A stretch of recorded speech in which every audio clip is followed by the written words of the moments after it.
Hello everyone, welcome to my another blog. আজকে আমি যে দিনের ব্লগটা শেয়ার করতেছি, দিনটা আসলো 1 জুলাই, মানে গতকাল। তো কালকে যেহেতু সবার ঘরে ঘরে পূজার আয়োজন হতে আসলো, তো আমরা ঘরে পূজার আয়োজন করে নিয়েছিলাম, মানে বিপত্তারিণী পূজার আয়োজন। সবাই জানো যে আষাঢ় মাসে শুক্লা অষ্টমীতে বিপত্তারিণী পূজা হয়। শনিবার মঙ্গলবার যে কোনো দিনই দেওয়া যায়, সাধারণ দিন।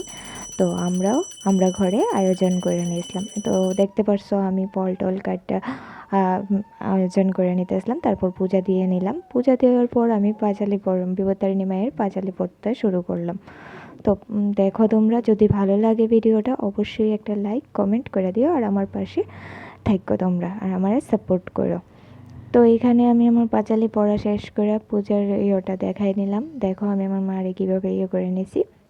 আমরা সাধ্য মতোই সাজাই নিলাম।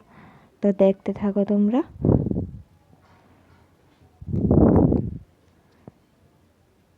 তারপর আমি আর আমার শাশুড়ি মা পুকুর চলে গেছিলাম পান তেলটা ভাসাইতে। এটা যেহেতু নিয়ম যে বিপত্তারিণী পূজা হয়ে গেলে তারপর পান তেল ভাসাইতে লাগে পুকুর জলে।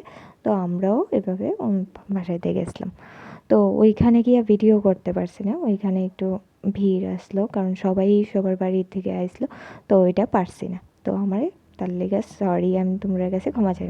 তারপর যেহেতু কালকে আমার বার্থডে গেছিলো, তোমরা দাদা আমারে একটা সারপ্রাইজ দিল। এই যে ছোট্ট একটা সারপ্রাইজ, আমার খুব ভালো লাগলো।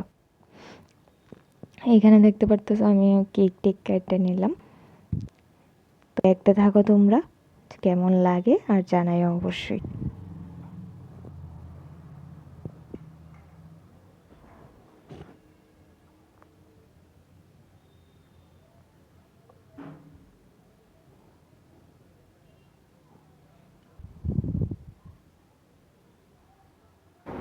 তারপর আমি এখানে আমার মামি শাশুড়ি কেকটা খাওয়াই নিলাম।